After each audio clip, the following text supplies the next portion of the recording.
खुद भूखा था मगर जानवरों को खिलाता था, जो फटे कपड़े पहनता था मगर परिंदों के लिए पानी रखता था। और फिर एक दिन अल्लाह ने फरिश्तों से कहा, देखो वो मेरा सच्चा बंदा है, क्योंकि जिस दिल में मखलूक से मोहब्बत होती है अल्लाह उसे कभी अकेला नहीं छोड़ता। एक पुराना शहर था जहां वक्त ठहर सा गया था। सर्द हवाओं में इबादत की खुशबू थी और पुरानी गलियों में अल्लाह वालों की निशानियां बिखरी थीं। उसी शहर के एक कोने में एक टूटी सी मस्जिद के पीछे एक फूस की झोपड़ी थी, जहां रहता था सैयद अब्दुल रूफ। उम्र होगी तकरीबन 60 बरस, मगर चेहरा ऐसा कि जैसे दिल के आईने में रब का नूर बस गया हो। सफेद दाढ़ी, सूफियाना चेहरा और हमेशा एक सादा सूती कुर्ता जिसके दामन में पैबंद थे, मगर सीने पर एक तस्बीह लिपटी होती और जुबान पर अल्लाह अल्लाह। सैयद अब्दुल रूफ कोई बड़ा आलिम या पीर नहीं थे, ना उनके पास खानकाह थी न मुरिद। बस एक छोटा सा चूल्हा, एक मिट्टी का प्याला और मस्जिद की दीवार से लगी झोपड़ी में अल्लाह का जिक्र। मगर शहर के हर बच्चे को उनका नाम मालूम था, क्योंकि वो हर रोज बासी रोटियों को पानी में भिगोकर कबूतरों के लिए रख देते और बचे हुए चावल कुत्तों के लिए। ठंड के दिनों में मस्जिद के बाहर एक बोरा बिछा देते ताकि बिल्लियां रात में उस पर सो जाएं। और जब कोई बच्चा नंगे पैर मस्जिद आता तो उन्हें जमीन से उठाकर सीने से लगाकर कहते, बेटा, मस्जिद में आने वालों के पांव गंदे नहीं होते, ये तो उस राह के फूल हैं जहां अल्लाह रहता है। एक दिन की बात है, सर्दियों की ठंडी सुबह थी। मस्जिद से अजान की आवाज उठी, अस्सलातु खैरुम मिनन नौम, और झोपड़ी से आवाज आई, लब्बैक या रब। अब्दुल रूफ उठे, टूटी बाल्टी से वुजू किया। पानी ठंडा था, हाथ कांप रहे थे, मगर चेहरा मुस्कुराता हुआ। उसी वक्त पास की दीवार पर एक घायल परिंदा गिर पड़ा। उसका पर टूटा हुआ था, आंखें डरी हुईं।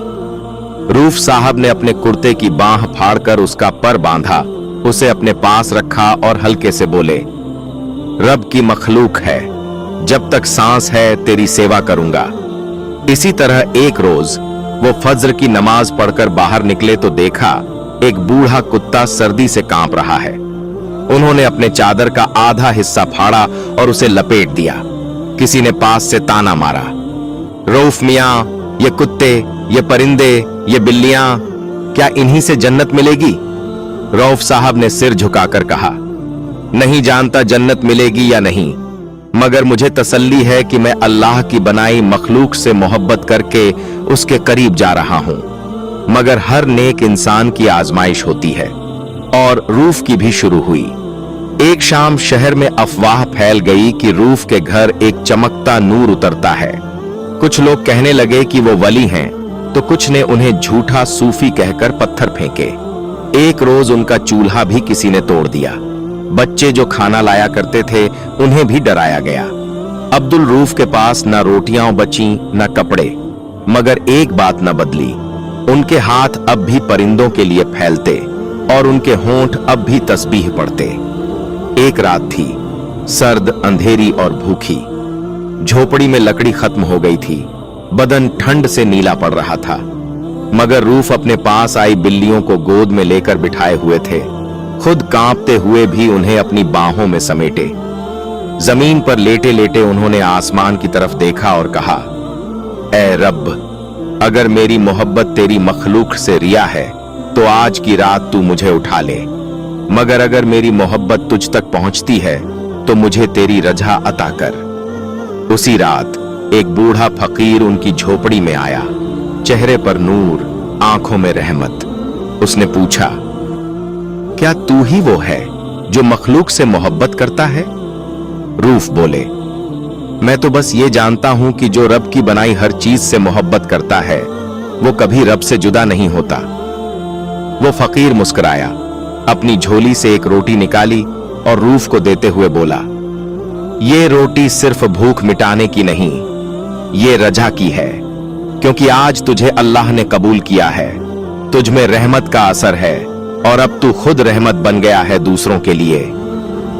रूफ साहब की आंखों से आंसू बह निकले और उस रात पहली बार ऐसा लगा जैसे झोपड़ी में रोशनी खुद उतर आई हो। बिल्लियां, परिंदे, वो घायल कुत्ता सब उसके पास आकर लेट गए, जैसे अल्लाह ने उनकी दुआ कबूल कर ली हो। क्योंकि जब कोई बंदा मखलूक से बेपनाह मोहब्बत करता है तो अल्लाह उससे कहता है, तू मेरा हो गया। सुबह की रोशनी जैसे ही शहर की दीवारों पर पड़ी, मस्जिदों से अजान की सदा फिर उठी। मगर उस सुबह कुछ अलग था। पुराने शहर की मस्जिद के पीछे बनी झोपड़ी से उठती वो रोशनी अब नहीं रही। वहां सन्नाटा था और एक मीठी, नामालूम सी खुशबू फिजा में फैली हुई थी, जैसे गुलाब और मिट्टी की दुआओं ने मिलकर खुदा से कोई बात कर ली हो। सैयद अब्दुल रूफ की झोपड़ी अब भी वैसी ही थी, मगर दरवाजा थोड़ा खुला था और अंदर हर चीज एक तसल्ली के साथ अपनी जगह पर थी। मिट्टी का प्याला वहीं रखा था, तस्बीह बिस्तर के पास रखी थी और उनकी वो पुरानी चादर जिसमें वो बिल्लियों को लपेटते थे अब खुद उनके चेहरे पर रखी हुई थी। मगर जिस्म में हरकत नहीं थी, आंखें बंद थीं, होठों पर जैसे कोई जिक्र अभी भी बाकी था। और दिल, वो जैसे किसी और वक्त में धड़क चुका था। उस सुबह सबसे पहले वही बच्चा आया जो रोज उनके लिए रोटियां लाया करता था। उसने देखा झोपड़ी से कोई आवाज नहीं आ रही, डरते डरते अंदर गया और फिर कुछ पल बाद उसकी चीख पाती पूरे मोहल्ले में गूंज गई, रूफ बाबा उठो ना, देखो मैं रोटी लाया हूं। लोगों ने दौड़कर आना शुरू किया। मस्जिद के इमाम, कुछ दुकानदार, वो लोग भी जो उन्हें ताना देते थे, सब जमा हो गए। मगर जिस्म ठंडा हो चुका था, वो जा चुके थे। और सबसे अजीब बात यह थी कि उनकी झोपड़ी के अंदर एक जलाई हुई रोटी रखी थी, जो न कभी उस झोपड़ी में बनी न किसी ने लाई। और उसके ऊपर वही फकीर की निशानी थी, एक छोटी सी मिट्टी की मुहर जिस पर लिखा था रज्जा। शहर का माहौल जैसे थम गया। जिन लोगों ने उन्हें झूठा सूफी कहा था, वो सबसे ज्यादा चुप थे। मस्जिद का मुआज्जिन पहली बार अजान के बाद रो पड़ा और वहीं पास बैठा एक बूढ़ा कह रहा था, मैंने अपने बाप से सुना था, जब कोई वली दुनिया छोड़ता है तो हवा भी उस लम्हे को संभाल लेती है। अब्दुल रूफ के जनाजे में वो सब आए जो कभी उन्हें पहचानते भी नहीं थे। परिंदे मस्जिद की मीनारों पर बैठे रहे और बिल्लियां उनकी झोपड़ी के बाहर लेटी रहीं, जैसे उन्हें अब भी यकीन था कि वो बस बाहर नमाज पढ़ने गए हैं और लौट आएंगे। मगर नहीं, रूफ अब वापस नहीं आने वाले थे। वो चले गए थे उस दरवाजे के पार जहां से सिर्फ वो ही जाते हैं जो अपने रब की मखलूक से मोहब्बत करते हैं। जनाजे के बाद कुछ बच्चे उनकी झोपड़ी में आए। वहां कुछ नहीं था, मगर एक परिंदा था जो चुपचाप उनके तकिए के पास बैठा था। वही घायल परिंदा जिसका पर उन्होंने बांधा था। और उस परिंदे की आंखें नम थीं, जैसे अल्फाज की जगह दुआएं होती हैं। फिर कुछ दिन बाद शहर में अजीब बातें होने लगीं। मस्जिद में एक कोना था जहां बैठकर रूफ सजदा किया करते थे। वहां से अब भी कभी कभी हल्की रोशनी सी उठती थी। एक औरत ने कहा, मैंने देखा जब मेरा बच्चा गिरा और कोई पास न था, एक बूढ़े ने उसे उठाकर गले लगाया, मगर वो दिखे नहीं। एक दुकानदार बोला, मेरे तिजोरी का ताला अटका था और तभी किसी ने बाहर से खोल दिया। मैंने देखा एक सफेद दाढ़ी वाला चला गया। मगर सबसे अजीब बात यह थी, मस्जिद के बाहर बिल्लियां अब सिर्फ वहीं बैठती जहां रूफ बैठते थे और परिंदे रोटियां वहीं खाते जहां वो बिछाते थे, जबकि अब कोई रोटी नहीं डालता।